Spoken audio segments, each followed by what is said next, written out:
സാധാരണ വിശ്വാസികളായ പാവ മനുഷ്യരെ ഇങ്ങനെ ചൂഷണം ചെയ്യുകയും വിശ്വാസം അല്ലെങ്കിൽ മതധാർമ്മികത എന്നൊക്കെ പറഞ്ഞ് അവർക്ക് മേലെ ഇത്തരം ഏറ്റവും പിന്തിരിപ്പനായിട്ടുള്ള സ്ത്രീവിരുദ്ധമായിട്ടുള്ള ആശയങ്ങൾ അടിച്ചേൽപ്പിക്കാൻ ശ്രമിക്കുന്ന ആളുകൾ ഒറ്റപ്പെടുന്നു എന്നുള്ളത് ശുഭകരമായ കാഴ്ചയാണ്. കുറച്ചുകൂടി മുന്നോട്ട് പോകുമ്പോൾ ഇങ്ങനെ മൈക്ക് വെച്ച് കെട്ടി സ്വന്തം സഹജീവികൾക്കെതിരെ, അവരുടെ സ്വാതന്ത്ര്യത്തിനെതിരെ, അവരുടെ തുല്യാവകാശത്തിനെതിരെ സംസാരിക്കാൻ ധൈര്യപ്പെടുന്ന ആളുകൾ ഇവിടെ ഉണ്ടാവില്ല എന്ന് നമുക്ക് വിചാരിക്കാം. അതാണ് ഈ ട്രെൻഡ് കാണിക്കുന്ന ഒന്നാണ്.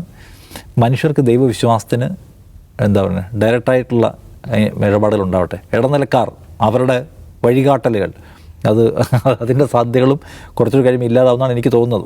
അദ്ദേഹം പറഞ്ഞത് മതമാണെന്ന് അദ്ദേഹം അവകാശപ്പെടുന്നുണ്ടെങ്കിൽ മതം എങ്ങനെയാണ് 25 വർഷം മുമ്പ് ഭർത്താവ് മരിച്ചുപോയ ഒരു സ്ത്രീ ഒരു നിലയ്ക്കുള്ള പരസ്യമായ സന്തോഷ പ്രകടനങ്ങളിൽ ഏർപ്പെടാൻ പാടില്ല എന്ന് എവിടെയെങ്കിലും ഈ ഇസ്ലാമിക് നിയമങ്ങളിലോ വല്ലതും പറയുന്നുണ്ടോ എന്ന് അദ്ദേഹം വിശദീകരിക്കട്ടെ.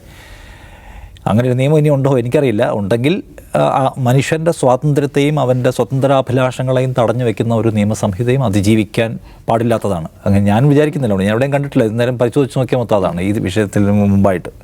അപ്പോൾ അങ്ങനെ അദ്ദേഹം അവകാശപ്പെടുന്നുണ്ടെങ്കിൽ, അദ്ദേഹം പറയുന്നതാണ് ഇസ്ലാമിക് ലോ എങ്കിൽ ആ ലോ പുതിയ കാലത്തിന് യോജിച്ച ഒന്നല്ല. അത് മനുഷ്യൻ്റെ എല്ലാ വിഭാഗം, എല്ലാ ജെൻഡറിലും പെട്ട മനുഷ്യർക്ക് സന്തോഷിക്കാനും ജീവിതത്തെ ആസ്വദിക്കാനും ഉള്ള അവകാശമുണ്ട്. ആ അവകാശത്തിന് മേലെ കത്തിവെക്കുകയാണ് അദ്ദേഹം പറഞ്ഞ വർത്താനം. 25 വർഷം മുമ്പ് ഭർത്താവ് മരിച്ച സ്ത്രീ ഏതെങ്കിലും മൂലയിലിരുന്ന് പ്രാർത്ഥിക്കുകയാണ് വേണ്ടത്, അല്ലാതെ അവരിങ്ങനെ മണാലിയിൽ പോയി മഞ്ഞ് വാരിയിടുക അല്ല എന്ന് പറയുന്നത് ഒരുതരം മനുഷ്യൻ്റെ സ്വാതന്ത്ര്യത്തിന് മേലെയുള്ള കടന്നുകയറ്റമാണല്ലോ. അപ്പോൾ അത് ഏറ്റവും പ്രധാനം. നമുക്ക് ആശങ്കപ്പെടാനൊന്നുമില്ല. ഇപ്പം നേരത്തെ അജിംസ് പറഞ്ഞു ഏറ്റവും പ്രധാനപ്പെട്ട അതിനകത്ത് ആശങ്കപ്പെടാനൊന്നുമില്ല. കാരണം അദ്ദേഹം ഒറ്റയ്ക്കാണെന്ന്, അദ്ദേഹം റോഡിൽ ഒറ്റയ്ക്ക് നിൽക്കുകയാണ്. ബാക്കി മുഴുവൻ മനുഷ്യരും ആ സ്ത്രീയുടെ കൂടെയാണ്. അതായത് നിങ്ങൾ ഈ പറയുന്നതല്ല, അതായത് മതവിശ്വാസികളായ ആളുകൾ പോലും പറയുന്നു നിങ്ങൾ ഈ പറയുന്നതല്ല ഞങ്ങളുടെ മതമെന്ന്. അല്ലാത്ത മനുഷ്യരും തള്ളി പറയുന്നു നിങ്ങൾ ഈ വക പ്രസംഗങ്ങളുടെ ആവശ്യമില്ല. അപ്പോൾ ഇതിലേറ്റവും പ്രധാനപ്പെട്ട കോർ സംഗതി അജിംസ് പറഞ്ഞു. പണ്ഡിതൻ എന്ന് പറഞ്ഞാൽ ആരാണ്? നമ്മൾ വിചാരിക്കും ടെക്സ്റ്റ് അതേപോലെ കാണാപ്പാഠം പഠിക്കാൻ ആർക്കും പറ്റും. കാണാപ്പാഠം പഠിക്കുന്ന ആൾ പണ്ഡിതനല്ല, കാണാപ്പാഠം പഠിച്ച ആൾ മാത്രമാണ്.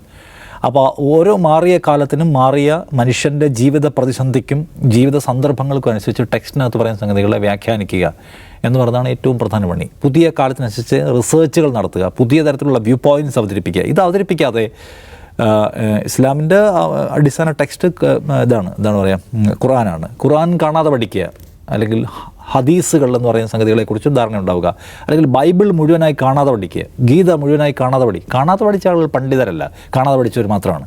അതിനെ അവർക്ക് എങ്ങനെയൊക്കെ തരത്തിൽ ഇൻ്റർപ്രറ്റ് ചെയ്യാൻ പറ്റും, വ്യാഖ്യാനിക്കാൻ പറ്റും. മനുഷ്യരുടെ പുതിയ ജീവിത പ്രശ്നങ്ങളെക്കുറിച്ച് സംസാരിക്കുമ്പോൾ അതിനകത്ത് നിന്ന് എന്തൊക്കെ പുതിയ ലൈറ്റ്സ് അവർക്ക് മുന്നോട്ട് വെക്കാൻ പറ്റും, ഈ ചോദ്യങ്ങളുണ്ട്. അപ്പോൾ അത് ചെയ്യാതെ പഠിക്കുന്ന എല്ലാവരെയും കൂടെ പണ്ഡിതരെന്ന് വിളിക്കുന്നതിൻ്റെ കുഴപ്പം ഇതിനകത്തുണ്ട്. അപ്പോൾ എല്ലാവർക്കും ഇപ്പോൾ സ്വയം പണ്ഡിതരായി പ്രഖ്യാപിക്കുക, യൂട്യൂബിലൊക്കെ പോയാൽ സ്വയം പണ്ഡിതരായി പ്രഖ്യാപിച്ച ഒരുപാട് പേരുണ്ട്. വൈകുന്നേരം അവരുടെ പ്രാർത്ഥനാ സദസ്സുകൾ, അതിനുശേഷം നിങ്ങൾക്ക് GPay വഴി പൈസ തരാനുള്ള ഓപ്ഷൻസ്.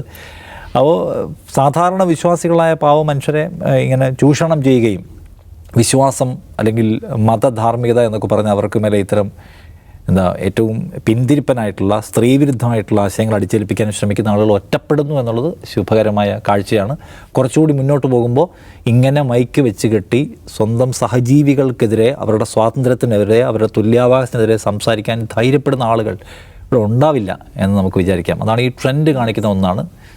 മനുഷ്യർക്ക് ദൈവവിശ്വാസത്തിന് ഡയറക്റ്റായിട്ടുള്ള ഇടപാടുകൾ ഉണ്ടാവട്ടെ. ഇടനിലക്കാർ, അവരുടെ വഴികാട്ടലുകൾ, അതിൻ്റെ സാധ്യതകളും കുറച്ചൊരു കഴിയുമ്പോൾ ഇല്ലാതാവുന്നതാണ് എനിക്ക് തോന്നുന്നത്.